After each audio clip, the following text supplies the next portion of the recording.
Students, chapter number 6 से हमारा conventions, assumptions, concepts and principles of accounting. Students, हर एक सब्जेक्ट के अपने कुछ प्रिंसिपल्स होते हैं, हर एक सब्जेक्ट के अपने कुछ बेसिक्स होते हैं। आप लोगों ने स्टूडेंट्स इंग्लिश पढ़ा है तो आप लोग पता है बेटा कि इंग्लिश आप लोग जो आज लिख रहे हो, जो बोल रहे हो, वो पूरा का पूरा इंग्लिश 3 टेंसेस के ऊपर चलता है, past tense, present tense and future tense. इसी तरीके से जो अकाउंट्स है उसके भी कुछ बेसिक्स हैं जिनके ऊपर अकाउंट्स टिका हुआ है। या आज जितनी भी फर्म्स इंडिया के अंदर चल रही हैं, उन सबको उन बेसिक्स को फॉलो करके चलना है, उन प्रिंसिपल्स को फॉलो करके चलना है। प्रॉब्लम ये होती है बेटा कि आज अगर ये बेसिक प्रिंसिपल्स ना हो, आप लोग गाड़ी चलाते हो, आप लोग पता है बेटा कि जहां पे रेड सिग्नल है हम लोगों को रुक जाना है, ये सभी लोगों को पता है, और ग्रीन है तो हम लोगों को जाना है। अगर ऐसा सिस्टम ना हो तो आप सोचो बेटा क्या हालत हो ट्रैफिक की। आप लोग कहीं से भी निकलो, आपको कहीं तक पहुंचने में 1 घंटा भी लगे, 2 घंटे भी लगे। तो रूल्स हैं, प्रिंसिपल्स हैं, इसलिए हम लोग टाइम पे पहुंच जाते हैं। तो इसी तरीके से अगर मान लो कि अकाउंट्स में कोई रूल्स ही ना हो, मानव अपने हिसाब से अकाउंट्स लिख रहा है, दिव्य अपने हिसाब से अकाउंट्स लिख रहा है, मैं अपने हिसाब से अकाउंट लिख रहा हूं, मेरी डेप्रिसिएशन की मेथड अलग है, इनकी अलग है, उनकी अलग है, तो गवर्नमेंट को कितना कंफ्यूजन क्रिएट हो जाएगा। तो इसीलिए गवर्नमेंट ने अकाउंट्स को इक्वलाइज करने के लिए कि सबके अकाउंट्स इक्वल हो, इसलिए उन्होंने अकाउंट्स के लिए कुछ प्रिंसिपल्स बनाए। और आज हम सब लोग जो भी अकाउंट्स बनाते हैं वो उन प्रिंसिपल्स के अकॉर्डिंगली ही बनाते हैं, और हर एक के लिए उन प्रिंसिपल्स को फॉलो करना कंपलसरी है। वो कौन से प्रिंसिपल्स है बेटा, हम लोग एक एक प्रिंसिपल करके डिटेल में डिस्कस करेंगे। आप लोग एक एक प्रिंसिपल को अच्छे से रीड करोगे। स्टूडेंट्स, भले ही ये आप लोगों को लगता है कि थ्योरी पार्ट है, लेकिन जब आप लोग इंटरव्यू के लिए जाओगे ना बेटा, तो कभी आप लोगों से जनरल एंट्री नहीं पूछी जाती है इंटरव्यू के अंदर। ये बात वो लोग प्रिंसिपल से पूछते हैं, क्योंकि उनको पता है कि प्रिंसिपल किसी को आता ही नहीं है, कोई पढ़ता ही नहीं है प्रिंसिपल, सब लोग जनरल एंट्री पढ़ के आ जाते हैं। तो इसीलिए मैं एक एक प्रिंसिपल करके एक्सप्लेन करूंगा, और एक एक प्रिंसिपल को अच्छे से रीड करना। स्टूडेंट, सबसे पहला प्रिंसिपल जिसके ऊपर अकाउंट्स डिपेंडेंट है, पेज नंबर 202 पे, going concern concept. Students, going concern concept indicate करता है कि आप अपने बिजनेस को कंटिन्यू रखने वाले हैं, आप अपने बिजनेस को कैरी करने वाले हैं, आप अपने बिजनेस को बंद नहीं कर रहे हैं। Why we prepare balance sheet students? हम बैलेंस शीट क्यों बनाते हैं, आप लोग बताओ। Why we prepare balance sheet? हमने फाइनल अकाउंट में बनाया ना, ट्रेडिंग, पीएनएल, बैलेंस शीट, 3 चीजें बनाई, तो हम लोग क्यों बैलेंस शीट बनाते हैं? पर हम फाइनेंशियल पोजीशन से ज्यादा हमें ये पता चलता है कि जब ईयर एंड हो रहा है तो हमारे पास कितनी ऐसी असेट्स और कितनी ऐसी लायबिलिटीज हैं जिसको हम लोग अगले साल लेके जा रहे हैं। जो हमारा इस साल का क्लोजिंग स्टॉक होगा 31 मार्च 2022 पे, जो क्लोजिंग स्टॉक होगा वो 1 अप्रैल का क्या हो जाएगा, हमारा ओपनिंग स्टॉक बन जाएगा। मतलब इस ईयर की जो भी आपकी असेट और लायबिलिटीज है वो सारी की सारी आप नेक्स्ट ईयर में कैरी करोगे। ये गोइंग कंसर्न कॉन्सेप्ट है, जो ये इंडिकेट करता है कि आप अपने बिजनेस को अभी आगे कंटिन्यू रखने वाले हैं, इसलिए हम लोग बैलेंस शीट प्रिपेयर करते हैं। हम लोगों ने डेटर में से 2 चीजें माइनस करी थी बेटा, अगर आप लोगों को फाइनल अकाउंट्स का चैप्टर याद हो तो। एक बैड डेट रिजर्व माइनस किया था और एक डिस्काउंट रिजर्व माइनस किया था हम लोगों ने, बीडीआर। पहले बैड डेट्स एडजस्टमेंट माइनस करते थे, फिर बीडीआर ए माइनस करते थे, फिर डीआरडी एडजस्टमेंट माइनस करते थे। तो बैड डेट रिजर्व माइनस करने का मतलब ये कि ये डेटर्स हमको अगले साल पैसा देने वाले हैं, तो अगले साल पैसा कब देंगे, जब आप बिजनेस को कंटिन्यू करोगे। अगर स्टूडेंट्स हम लोग बिजनेस को बंद करते हैं तो कभी बैलेंस शीट नहीं बनती है। If you are closing your business तो कभी भी बैलेंस शीट प्रिपेयर नहीं होती है। Just a second students.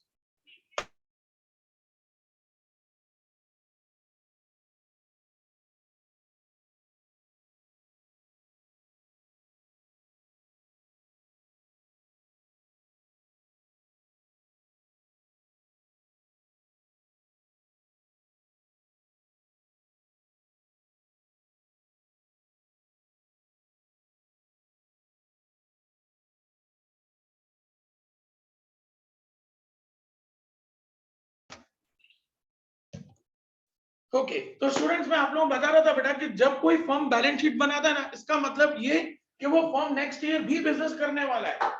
जब कोई फर्म बंद हो जाता है ना, तो वो कभी बैलेंस शीट नहीं बनाता। फर्म बंद मतलब बैलेंस शीट हट जाए। बैलेंस शीट यही इंडिकेट करता है कि आपका बिजनेस अभी गोइंग है, मतलब आप अपने बिजनेस को कंटिन्यू रख रहे हैं, इसीलिए बैलेंस शीट प्रिपेयर किया जाता, नहीं तो कभी बैलेंस शीट प्रिपेयर ना। गोइंग कंसर्न प्रिंसिपल क्लियर हो गया बेटा सब लोगों को? रीड करो फटाफट इसको जल्दी, तो आगे बढ़े।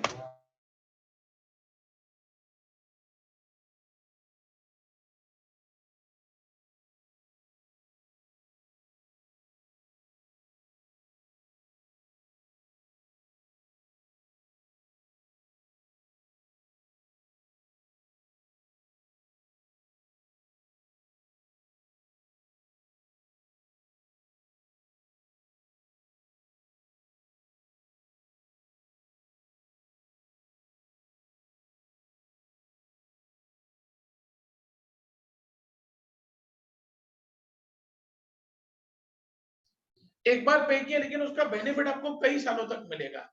जैसे मैंने आपको बताया था बेटा कि कोई भी कंपनी जब स्टार्ट होती है ना, तब आपको उसके डॉक्यूमेंट्स के चार्जेस पे करने पड़ते हैं, जिसको प्रिलिमिनरी एक्सपेंस बोला जाता है, और वो एक ही बार पे होते हैं, once in a lifetime. वो कंपनी जब स्टार्ट होती है तभी पे करती है, उसके बाद कभी उसको पे नहीं किया जाता है, वो once in a lifetime होता है।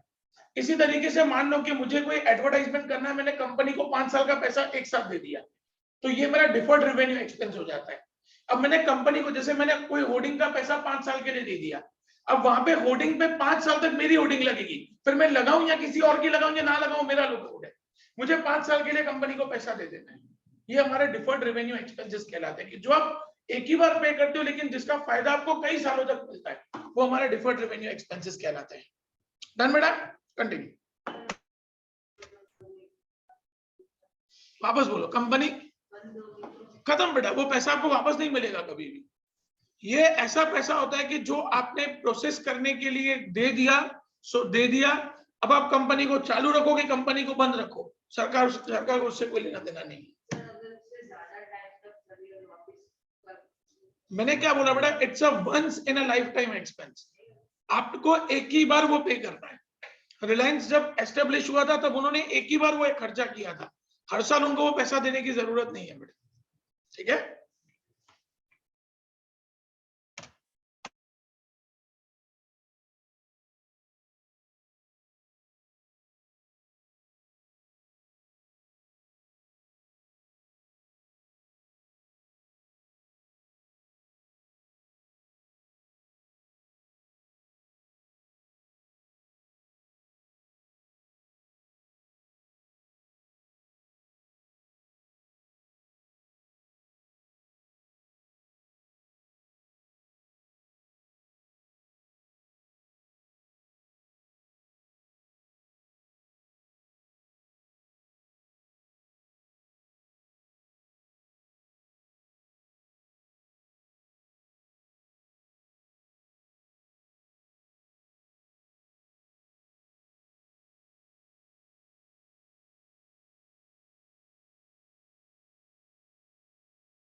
बच्चों आगे बढ़े। अब स्टूडेंट्स नेक्स्ट जो कॉन्सेप्ट आता है that is consistency concept. Consistency concept क्या कहता है कि कोई भी मेथड आप जब अप्लाई करते हो अपनी फर्म के अंदर, एवरी ईयर वो मेथड कंटिन्यू रहनी चाहिए, नहीं तो प्रॉब्लम क्या होती है, सुनना ध्यान से। सपोज उर्वशी किसी कंपनी के अंदर अकाउंटेंट है, उन्होंने क्या किया, 2 साल स्ट्रेट लाइन मेथड से डेप्रिएशन कैलकुलेट किया, फिर 3 साल रिड्यूसिंग बैलेंस मेथड से डेप्रिएशन कैलकुलेट किया, फिर 3 साल स्ट्रेट लाइन मेथड से कैलकुलेट किया, फिर 2 साल रिड्यूसिंग बैलेंस मेथड से डेप्रिएशन कैलकुलेट किया। अब उन्होंने कंपनी छोड़ दी, अब उनकी जगह पे श्री अपॉइंट हुई है, ये कौन सी मेथड से डेप्रिएशन को फॉलो करेगी? कंफ्यूजन। तो इसीलिए गवर्नमेंट क्या कहती है कि कोई भी एक मेथड पकड़ो, आपके पास 2 ऑप्शंस हैं, straight line method, RBM method. आपको जिस मेथड से डेप्रिएशन कैलकुलेट करना है आप कैलकुलेट करो, but same method should be followed every year. हर साल वो एक ही मेथड फॉलो होनी चाहिए। This is considered as an consistency concept. Method consistent रहनी चाहिए, आपको जो सिलेक्ट करनी है आप करो, लेकिन एक ही मेथड सिलेक्ट होनी चाहिए। मैं क्लियर हूं बेटा सबको? इसी तरीके से 31 मार्च पे जब कंपनी अपना स्टॉक कैलकुलेट करती है या ड्यूरिंग द ईयर कंपनी अपना जब स्टॉक कैलकुलेट करती है, तो स्टॉक कैलकुलेट करने की 3 अलग अलग मेथड्स हैं। एक मेथड है FIFO, first in first out. Second method है LIFO, last in first out. और थर्ड मेथड है वेटेड एवरेज। ये 3 ऑप्शंस आपको गवर्नमेंट ने दिए हैं कि आप स्टॉक इन तीनों में से किसी भी एक मेथड से कैलकुलेट कर सकते हो। Now it is up to you कि आपको कौन सी मेथड फॉलो करनी है। मेथड एक ही फॉलो होनी चाहिए। ऐसा नहीं होना चाहिए कि ये महीने आपकी इच्छा हुई फीफो तो हम लोग फीफो से कैलकुलेट करेंगे, अगले महीने इच्छा हुई लीफो तो हम लोग लीफो से कैलकुलेट करेंगे, तीसरे महीने वेटेड एवरेज से करेंगे, चौथे महीने फिर फीफो से करेंगे। ऐसा नहीं होता है, मेथड एक ही होनी चाहिए। दिस इज कंसिस्टेंसी कॉन्सेप्ट कि आप कोई भी मेथड सिलेक्ट करो ना, वो मेथड फिक्स रहनी चाहिए हर साल के लिए, ताकि क्या है कि अगर आप किसी भी कंपनी के अंदर एज एन अकाउंटेंट काम कर रहे हैं और अगर आप छोड़ के जा रहे हैं, जो नेक्स्ट आपकी जगह पे अकाउंटेंट आ रहा है या सीए आ रहा है, तो उसके दिमाग में कंफ्यूजन नहीं होना चाहिए। नहीं तो क्या होगा, पहले आपको उसको 2 महीने तक ट्रेनिंग देनी पड़ेगी, उसके बाद जाके उसको पता चलेगा कि मेरे को किस मेथड से अकाउंट लिखना है। तो मेथड एक ही होनी चाहिए। This is considered as consistency concept. Clear बेटा सब लोगों को? रीड करो बेटा कंसिस्टेंसी कॉन्सेप्ट।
तो स्टूडेंट्स हमने अभी तक दो कॉन्सेप्ट डिस्कस किए, एक गोइंग कंसर्न कॉन्सेप्ट, दूसरा कंसिस्टेंसी कॉन्सेप्ट, तीसरा एक्रूअल कॉन्सेप्ट।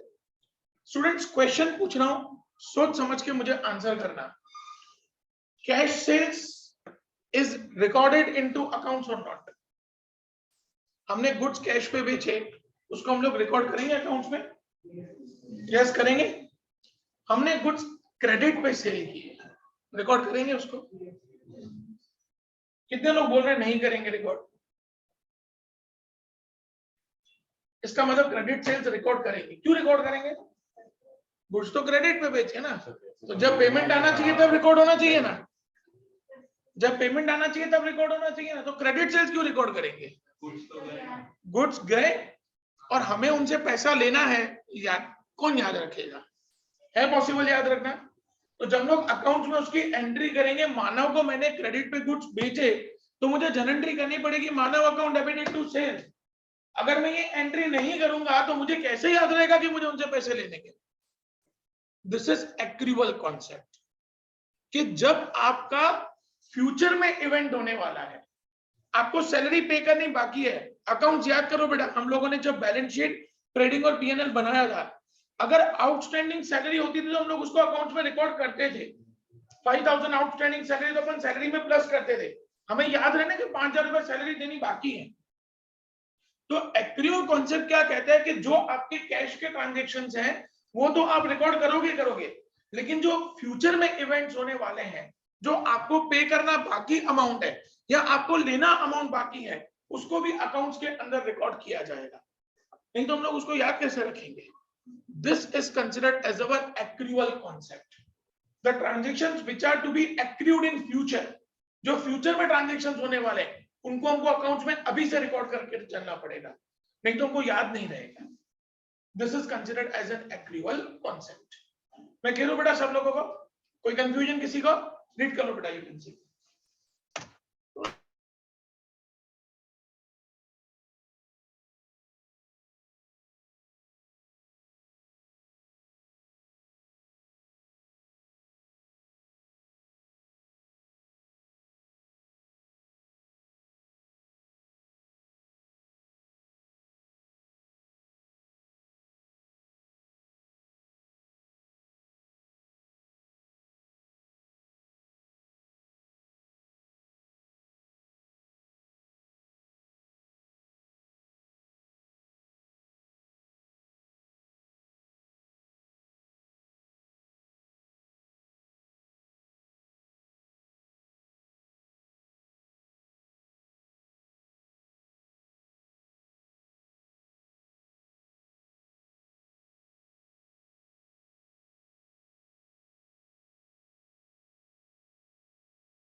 प्रोफेशनल्स में कैसा होता है बेटा कि जितना पैसा आया, जैसे डॉक्टर है बेटा, तो डॉक्टर को क्या करता है, ऑन द स्पॉट पैसा ले लेता है, वहां फ्यूचर की बात ही नहीं होती। अब उसको डॉक्टर को बोलो कि मेरा किडनी का इलाज करो, मैं आपको 2 साल के बाद पैसा दूंगा अगर मैं ठीक हो गया तो, ऐसा चलेगा डॉक्टर के पास? वहां पे अभी पैसा दो, तुम ठीक हो नहीं हो हमारी गारंटी थोड़ी है। हॉस्पिटलाइज अगर कोई बंदा होता है तो उसको क्या बोलते हैं, पहला पैसे देके जाओ फिर तुमको हॉस्पिटल में एडमिट करेंगे। तो वहां पे क्या होता है बेटा, वहां एक्रूअल वाला कॉन्सेप्ट नहीं चलता है, फ्यूचर में आने वाला नहीं है पैसा, जो है अभी आया वही वो रिकॉर्ड किया जाएगा वहां पे, है ना बेटा? बेटा वो उनके हाथ में थोड़ी, वो भगवान थोड़ी है। अगर ऐसी गारंटी वो लेने लगे बेटा तो इंसान, किसी इंसान की डेथ ही ना हो कभी। डॉक्टर अगर ऐसी गारंटी लेने लगे कि भाई नहीं इस बंदे को कुछ नहीं होगा, तो फिर तो कोई मरेगा ही नहीं। बेटा कंडीशन देख के उनको पता चल जाता है, लेकिन कभी कभी ऐसा होता है कि क्रिटिकल कंडीशन वाला भी इंसान उठ के खड़ा हो जाता है, और कभी कभी ऐसा लगता है कि ये तो ठीक हो जाएगा बंदा, उसकी डेथ हो जाती है। ये उनके हाथ में नहीं है ना, ये तो भगवान के हाथ में।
बिल्कुल रिकॉर्ड होगा बेटा, आपको एडवांस तो मिला ना पैसा, तो आप एंट्री क्या करोगे बेटा, सेल की एंट्री नहीं करोगे, गुड्स की एंट्री नहीं करोगे, क्योंकि गुड्स आपने नहीं दिया अभी तक, बट आपको जो एडवांस मिला तो उसकी एंट्री तो करनी पड़ेगी ना। आपने मुझे 10,000 रुपए एडवांस में दिया तो मैं क्या एंट्री करूंगा, bank account debited to Abhishek. मैं वहां पे ये एंट्री नहीं करूंगा bank account debited to sales, क्योंकि मैंने गुड्स थोड़ी बेचे हैं, मुझे क्या मिला है, एडवांस मिला है। तो in the form of advance वो रिकॉर्ड होगा, in the form of sale हम लोग उसको रिकॉर्ड नहीं कर सकते। क्या बच्चों, बड़े आगे बेटा, चलते हैं हम लोग चौथे कॉन्सेप्ट पे, अकाउंटिंग एंटिटी कॉन्सेप्ट। स्टूडेंट्स, क्या हम लोग अकाउंट्स के अंदर कैपिटल को रिकॉर्ड करते हैं? श्योर?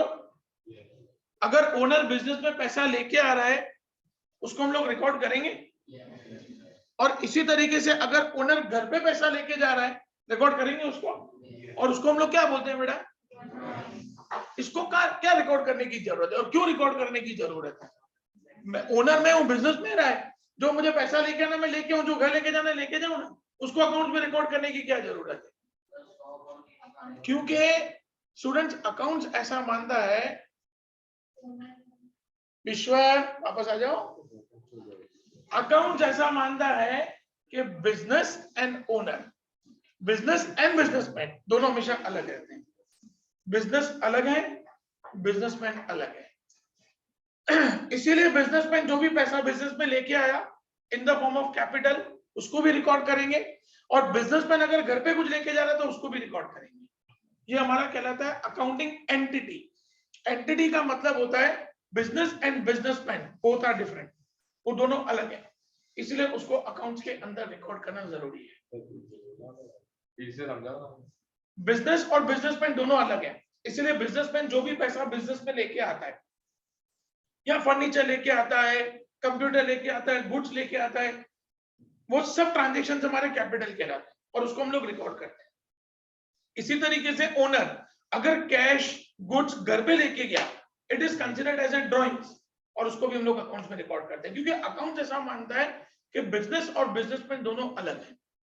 और स्टूडेंट्स, हर एंटिटी, मतलब जैसे सोल प्रोप्राइटरशिप है तो सोल प्रोप्राइटरशिप के अकाउंट्स की पैटर्न अलग होती है, पार्टनरशिप है उनकी अकाउंट की पैटर्न अलग होती है, अगर इंश्योरेंस कंपनी है उनकी पैटर्न अलग होती है, बैंक है उनकी अकाउंटिंग की पैटर्न अलग होती है, लेकिन बैंक मतलब सभी बैंकों की पैटर्न एक होगी, कंपनी मतलब सभी कंपनियों की पैटर्न एक होगी। ये कहलाता है अकाउंटिंग एंटिटी कॉन्सेप्ट। मतलब क्या होता है बेटा कि जितनी अलग अलग एंटिटीज हैं, मतलब जितने अलग अलग बिजनेस हैं, उस हर एक अलग अलग बिजनेस का अकाउंट लिखने का पैटर्न अलग अलग होता है, लेकिन उस ग्रुप का जो अकाउंटिंग पैटर्न होगा ना वो सेम होगा। आईसीआईसीआई हो, एचडीएफसी हो, स्टेट बैंक ऑफ इंडिया हो, वो सब एक ही पैटर्न से अकाउंट्स को फॉलो करेंगे। उनके अकाउंट में और हमारे अकाउंट में फर्क है, जो हम अपना अकाउंट लिखेंगे और वो अपना अकाउंट लिखेंगे, वो दोनों मेथड अलग अलग है, लेकिन सभी बैंकों की मेथड एक होनी चाहिए। रिलायंस की मेथड अलग होगी, रिलायंस का अकाउंटिंग का पैटर्न अलग होगा, एसबीआई का अलग होगा, लेकिन रिलायंस की कैटेगरी में जितनी भी कंपनियां होती हैं उन सबका पैटर्न एक होना चाहिए। ये अकाउंटिंग एंटिटी का कॉन्सेप्ट है। इससे क्या होता है ना कि दो कंपनियों का कंपैरिजन इजी हो जाता है। आज मुझे एचडीएफसी और आईसीआईसीआई को कंपेयर करना हो, दोनों का अकाउंटिंग का पैटर्न एक ही है, तो मैं आसानी से कंपेयर कर सकता हूं।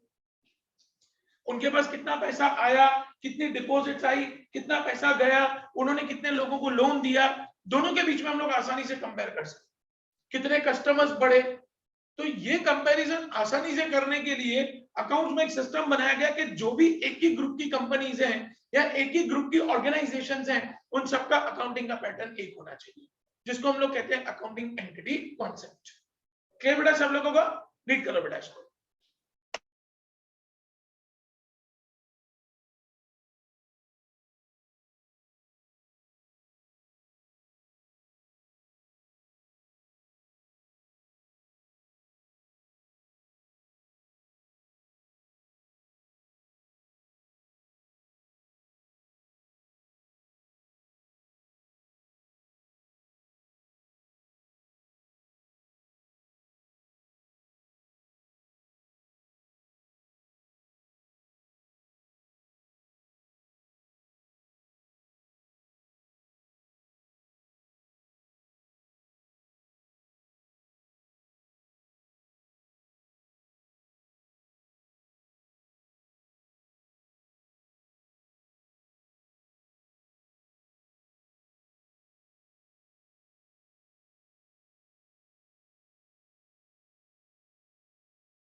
स्टूडेंट्स किसी को अकाउंटिंग इक्वेशन याद है? देखो किसको याद है अकाउंटिंग इक्वेशन? हाथ ऊपर करो।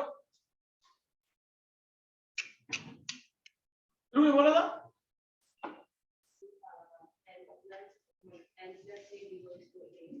C plus L is equal to A. What do you mean by C? Capital. What do you mean by L? And what do you mean by A? Students exam में वो लोग ऐसा पूछते हैं कि C plus L is equal to A is dash concept. तो वो कौन सा कॉन्सेप्ट है बेटा? Accounting entity concept. मैं कह रहा हूं बेटा सब लोगों को। तो इसमें ना इस चैप्टर में क्या आता है बेटा? यहाँ तो एमसीक्यूज आते हैं या वन लाइनर आता है। आपको ना वो लोग एक केस देंगे, पर जैसे वो लोग ऐसा बोलेंगे कि company is following straight line method to calculate depreciation, ऐसा लिखा होगा, dash principle applies, consistency principle. समझा बेटा? तो वो ऐसा आपको स्टेटमेंट देंगे, ऐसा कभी नहीं बोलेंगे कि एक्सप्लेन कंसिस्टेंसी प्रिंसिपल या एक्सप्लेन गोइंग कंसेप्ट कॉन्सेप्ट, कभी भी नहीं बोलेंगे। आपको एमसीक्यू दिया जाएगा या वन लाइनर दिया जाएगा कि ये सिचुएशन है, बताओ कौन सा प्रिंसिपल एप्लीकेबल होता है यहाँ पे। 3 बार में मुझे कभी नहीं पूछते हैं किसी भी स्कूल में, कभी भी नहीं पूछते हैं बेटा वो लोग। मैं क्लियर हूं बच्चों सब लोगों को? बेटा आगे बढ़ते हैं स्टूडेंट्स। नेक्स्ट कॉन्सेप्ट है मनी मेजरमेंट कॉन्सेप्ट। स्टूडेंट्स कुछ क्वेश्चन पूछ रहा हूं, सोच समझ के आंसर करना।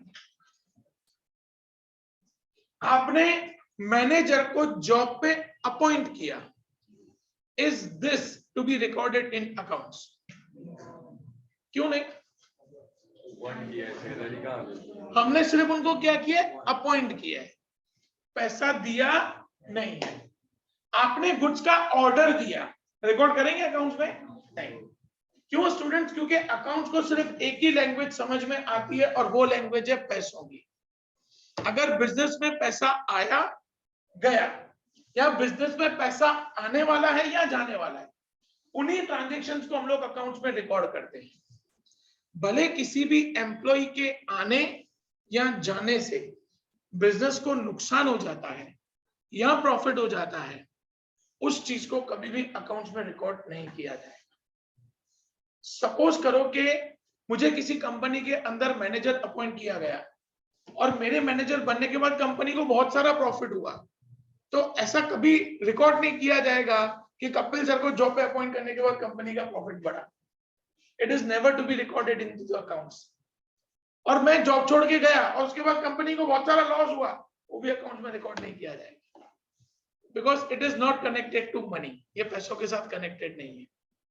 तो मनी मेजरमेंट कॉन्सेप्ट क्या कहता है कि अकाउंट्स उन्हीं चीजों को रिकॉर्ड करता है जिनका मॉनिटरी वैल्यूएशन है, जहां पे हमारे पास पैसा आया है, गया है, आने वाला है या जाने वाला है, उन्हीं चीजों को अकाउंट्स में रिकॉर्ड किया जाता है। जिनका कोई मॉनिटरी वैल्यू नहीं है, उन चीजों को हम लोग अकाउंट्स में कभी भी रिकॉर्ड नहीं करते हैं।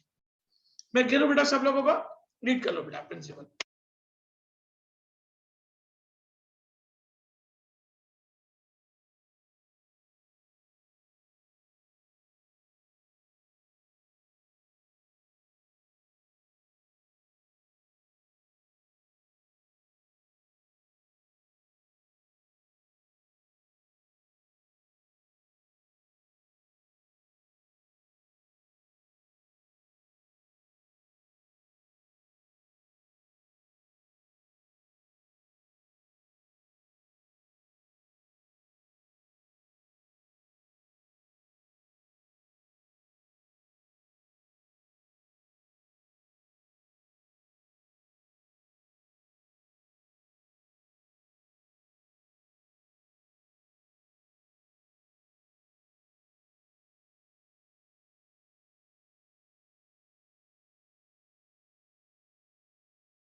पढ़ेंगे आगे बच्चों। चलो नेक्स्ट है पीरियोडिसिटी कॉन्सेप्ट। स्टूडेंट्स हम लोग अकाउंट्स कितने ईयर के बनाते हैं, कितने साल के अकाउंट्स बनाते हैं? 1 साल के। कहां से कहां तक याद करो, देखो किसको 1 अप्रैल टू 31 मार्च हम लोग अकाउंट्स जो भी बनाते हैं ना बेटा, सब पूरे इंडिया में जितनी भी फर्म्स होती है ना, वो सब 1 अप्रैल से 31 मार्च के अकाउंट बनाती है। मैं ऐसा बोलूं सरकार क्योंकि मैं तो 1 जनवरी से बनाऊंगा, ऐसा थोड़ी चलेगा, डेट तो सरकार फिक्स करेगी ना। इसको हम लोग कहते हैं स्टूडेंट्स पीरियोडिसिटी कॉन्सेप्ट। लेकिन ये जरूरी नहीं कि हर कंट्री में 1 अप्रैल टू 31 मार्च ही हो। यूके, यूएसए, उन सब जगहों पे 1 जनवरी टू 31 दिसंबर। हमारी कंट्री में ऐसा है कि 1 अप्रैल टू 31 मार्च है। कुछ कंट्रीज ऐसी भी है बेटा कि जहां पे 1 अक्टूबर टू 30 सितंबर का भी कॉन्सेप्ट है। हर कंट्री का अकाउंटिंग ईयर अलग होता है, लेकिन कभी भी अकाउंट्स 1 साल से ज्यादा के नहीं बन सकते कभी भी। क्यों नहीं बन सकते बेटा? याद किसको रहेगा? आज रिलायंस 1930 में स्टार्ट हुआ, अभी उनको कोई बोले कि भाई तुमने 1930 में पैसा किससे लिया था, किसको दिया था, याद होगा क्या? 4 दिन पहले का याद नहीं होगा पैसा कहां से आया था, कहां गया था। तो ये तो इतने साल पहले की बात है। तो इसीलिए अकाउंट्स को सिस्टमेटिकली रखने के लिए हम एवरी ईयर अकाउंट्स को रिकॉर्ड करते जाते हैं जो छोटी ऑर्गेनाइजेशन है। If you talk about the companies, if you talk about the Reliance, Tata, ऐसी जो बड़ी बड़ी कंपनीज हैं, दे प्रिपेयर क्वार्टरली अकाउंट्स। वो लोग 3-4 महीने के अकाउंट्स बनाते हैं, 3-3 महीने के अकाउंट्स बनाते हैं। एवरी क्वार्टर 1 अप्रैल, अप्रैल मई जून 3 महीने के अकाउंट्स बनेंगे। फिर जुलाई अगस्त सितंबर, फिर अक्टूबर नवंबर दिसंबर, फिर जैन फेब मार्च, फिर मार्च के बाद पूरे साल के भी अकाउंट्स अलग बनेंगे। तो क्वार्टरली अकाउंट्स भी बने क्योंकि उनके तो ट्रांजैक्शन इतने सारे होते हैं।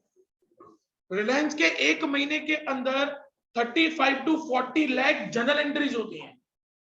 वो लोग 1 महीने में 35 lakh to 40 lakh general entries pass करते हैं। अब आप सोचो उतनी जनरल एंट्रीज, उनका लेजर पोस्टिंग, उनके इफेक्ट्स, कितना डिफिकल्ट काम है। अब वो पूरे 1 साल का बनाने बैठे हैं तो दिमाग की दही ना हो जाए उन लोगों की। तो इसलिए अकाउंटिंग को सिंप्लीफाई करने के लिए ये लोग क्या करते हैं, बड़ी बड़ी कंपनीज क्वार्टरली अकाउंट्स बनाते हैं। लेकिन कोई भी कंपनी, कोई भी फर्म 1 साल से ज्यादा का अकाउंट्स नहीं बना सकता। सिस्टम यही है कि अकाउंटिंग ईयर के अकॉर्डिंगली, आप इंडिया में रहते हो तो आपका अकाउंट 1 अप्रैल से 31 मार्च तक ही होना चाहिए। उसके पहले का अकाउंट जो भी होगा वो पिछले साल का, उसके बाद का जो भी होगा वो नेक्स्ट ईयर का। लेकिन आपके अकाउंट्स में एंट्रीज 1 अप्रैल टू 31 मार्च ही होनी चाहिए। मैं कह रहा हूं बेटा सब लोगों को रीड कर लो बच्चों। 1 अप्रैल टू 31 मार्च ही क्यों? एक्चुअली क्या बेटा, ये इसके पीछे कोई लॉजिक नहीं है। जब अपने यहाँ पे इनकम टैक्स एक्ट 1962 में बना था, तब सरकार ने ऐसा नक्की किया था कि हम लोग इसको 1 अप्रैल टू 31 मार्च रखेंगे। एक्चुअली पहले क्या होता था बेटा, दिवाली टू दिवाली होता था। हम लोग जो अकाउंट्स बनाते थे ना, वो दिवाली टू दिवाली बनाते थे। बट उसमें प्रॉब्लम क्या होता था कि आप लोग देखो हर साल दिवाली की डेट अलग होती है। कभी अक्टूबर में दिवाली आती है, कभी नवंबर में दिवाली आती है। तो ये तो ट्रबल हो जाएगा, टैक्स के सिस्टम को कैसे कैलकुलेट करें अपन। तो गवर्नमेंट ने उसको सिंप्लीफाई करने के लिए डेट फिक्स कर दिया। तो जब डेट फिक्स हुआ तो उन्होंने ऐसा नक्की किया कि हम लोग 1 अप्रैल टू 31 मार्च रखेंगे। लेकिन अब आपको मैं बता दूं बेटा, इंटरनेशनल अकाउंटिंग बोर्ड ने ऐसा सभी कंट्रीज के सामने प्रपोजल रखा है कि सभी कंट्रीज के अंदर अकाउंटिंग ईयर सेम हो जाना चाहिए। The process is going on. May be ऐसा हो सकता है कि आने वाले 2-3 साल के बाद आप लोग देखो कि अपने इंडिया के अंदर अकाउंटिंग ईयर 1 जनवरी टू 31 दिसंबर हो जाए। होगा तो 1 जनवरी टू 31 दिसंबर ही होगा सभी कंट्रीज के अंदर। क्योंकि एट प्रेजेंट ऐसा है कि लगभग 80% कंट्रीज ऐसी हैं जहां पे 1 जनवरी टू 31 दिसंबर है। सिर्फ 20% कंट्रीज ऐसी है जहां पे अलग अलग है। तो इंटरनेशनल अकाउंटिंग बोर्ड ऐसा बोलता है कि सब जगह पे पैटर्न एक ही होना चाहिए। नहीं तो क्या होता है, टाटा वाला इंडिया में भी काम करता है, टाटा वाला बाहर भी काम करता है। अब वहां उसको टैक्स भरनी पड़ती है 31 दिसंबर के बाद, तो अकाउंट उसको वहां के हिसाब से बनाने पड़ते हैं। फिर यहाँ पे क्या होता है, 31 मार्च के बाद टैक्स भरना पड़ता है, तो 31 मार्च के बाद फिर से अकाउंट्स बनाने पड़ते हैं। तो वो कॉम्प्लिकेटेड सिचुएशन हो जाती है। तो उसको सिंप्लीफाई करने के लिए अब 2 रूल्स आने वाले अकाउंट्स के अंदर, आने वाले फ्यूचर में। रूल नंबर 1, सब जगह पे अकाउंटिंग ईयर 1 जनवरी टू 31 दिसंबर हो जाएगा। रूल नंबर 2, सभी कंपनीज अपनी जो बैलेंस शीट बनेंगी ना वो डॉलर में बनेगी कंपलसरी। जो भी वो लोग ट्रांजेक्शन रिकॉर्ड करेंगे ना भाई, अभी सेल किया, सपोज करो मेरी कंपनी ने 1 करोड़ रुपए का सेल किया एट प्रेजेंट, उसको इमीडिएटली जो अभी का रेट चल रहा है उसके हिसाब से मुझे उसको डॉलर में कन्वर्ट करना है और डॉलर के हिसाब से एंट्री करनी है। मैं रुपीज में इसकी एंट्री नहीं कर सकता। नहीं, ये सॉल्यूशन इजी हो जाएगा बेटा। प्रॉब्लम क्या होता है बताओ मैं आपको। आज जैसे रिलायंस है बेटा, Reliance is a multinational company, KFC is a multinational company, Domino's is a multinational company. अब डोमिनोज को ये पता लगाना है कि हमारा इस साल का सेल कितना हुआ, इंडिया वाले उसको रुपी में देखते हैं। भाई डोमिनोज इंडिया की कंपनी है, तो इंडिया की कंपनी के हिसाब से 31 मार्च पे उसका प्रॉफिट कितना हुआ, तो कंपनी बोलेगी भाई हमारा प्रॉफिट 10,000 करोड़ रुपए का हुआ। अब आप उसको डॉलर में कन्वर्ट करो, कौन सी डेट के हिसाब से आप डॉलर में कन्वर्ट करोगे? डॉलर का तो रेट रोज चेंज होता है, तो वो लोग क्या करते हैं 31 मार्च के हिसाब से लिखते हैं उसको। तो 31 मार्च में रेट कम हुआ तो सेल तो कम हो जाएगी, प्रॉफिट तो कम हो जाएगा, या 31 मार्च में रेट ज्यादा हुआ तो सेल और प्रॉफिट बढ़ जाएगा। तो इसीलिए इंटरनेशनल अकाउंटिंग स्टैंडर्ड ने ये सोच समझ के डिसीजन लिया है कि जब भी जो भी बड़ी बड़ी कंपनीज जो मल्टीनेशनल लेवल पे काम करती हैं, उन्होंने जैसे ही सेल किया, जैसे ही परचेज किया, वो इमीडिएटली उसको डॉलर में कन्वर्ट करेंगे और डॉलर में लिखेंगे, ताकि उसका इंटरनेशनल लेवल पे कैलकुलेशंस इजी हो जाए। समझे बेटा? अब जैसे टाटा है बेटा, आप लोगों को पता है कि टाटा की 2 ब्रांड्स बाहर की हैं, जैगवार एंड रेंज रोवर।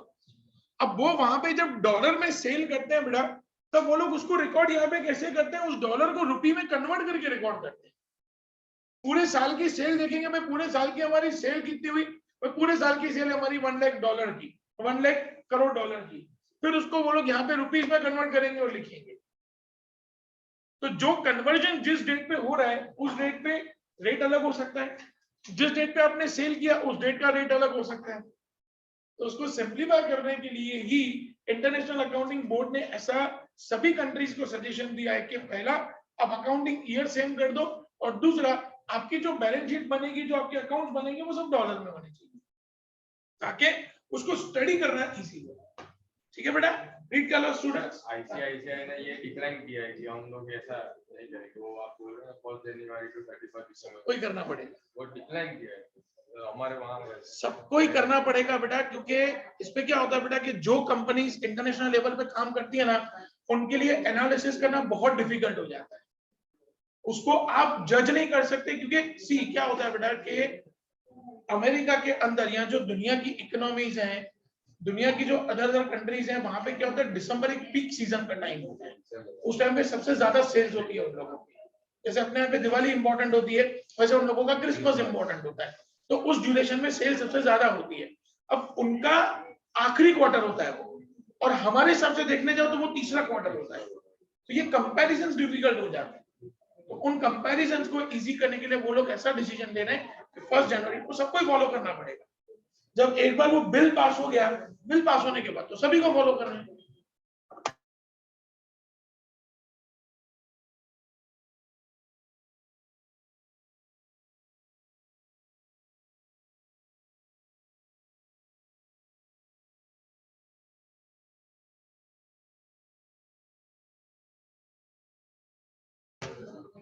पर हम यूनिवर्सल करेंसी क्यों नहीं आ सकती है बेटा? हर कंट्री की करेंसी की वैल्यूएशन अलग अलग है। हमारे इंडिया में $1 इज इक्वल टू 75, 76, 77 रुपीज है। इसका मतलब पता है क्या होता है बेटा? Why $1 is equal to 75 rupees? इसका मतलब उनका ग्रोथ, उनकी इनकम हमसे 75 टाइम्स ज्यादा है।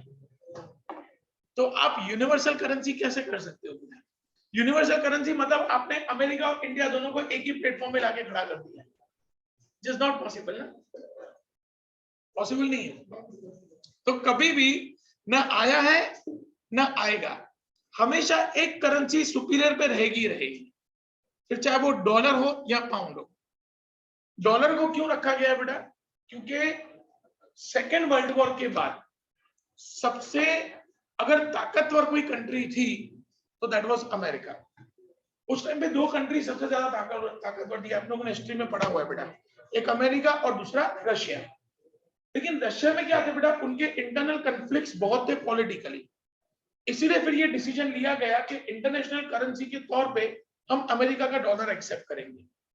आज पूरी दुनिया के अंदर हम लोग डॉलर को सर्कुलेट भी करते हैं और पूरी दुनिया में आप कहीं पे भी जाओ तो आपको डॉलर को एक्सचेंज करके सामने पैसा मिल सकता है। तब से लेके ये सिस्टम चलता आ रहा है। 2007 में अमेरिका की इकोनॉमी की हालत बहुत खराब हो गई थी, क्योंकि वहां की एक बहुत बड़ी बैंक थी लेमन एंड ब्रदर्स, वो लेमन एंड ब्रदर्स बंद हो गई, नुकसान में चली गई। लेमन एंड ब्रदर्स मतलब जैसे अपने यहाँ की एसबीआई है ना, वैसे वहां पे बैंक थी लेमन एंड ब्रदर्स, इतनी बड़ी बैंक थी। और उस बैंक के डूबने के बाद ऐसा सिचुएशन आया कि अमेरिका की हालत बहुत खराब हो गई। तो यूनाइटेड नेशन ऑर्गेनाइजेशन ने ये नक्की किया कि अब हम लोग इंटरनेशनल करेंसी में डॉलर की जगह में पाउंड लेके आते हैं। लेकिन फिर अमेरिका के अंदर वापस इकोनॉमी ट्रैक पे आई, उनको ड्यूरेशन दिया गया कि आपके पास इतना टाइम है, अगर आप रिकवर कर सकते हो तो आप रिकवर कर लो, नहीं तो हम इंटरनेशनल करेंसी चेंज कर देंगे। And after all it is America.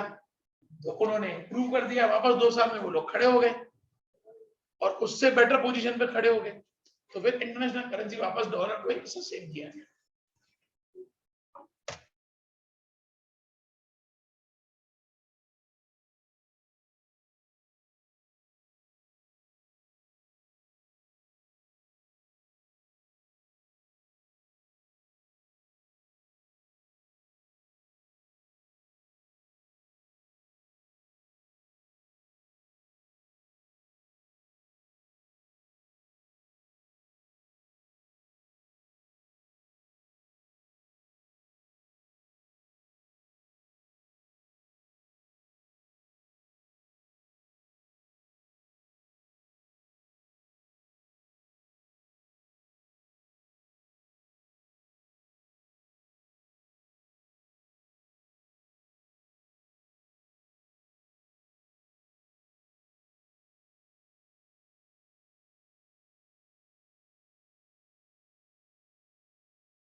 बेटा हो गया रीड।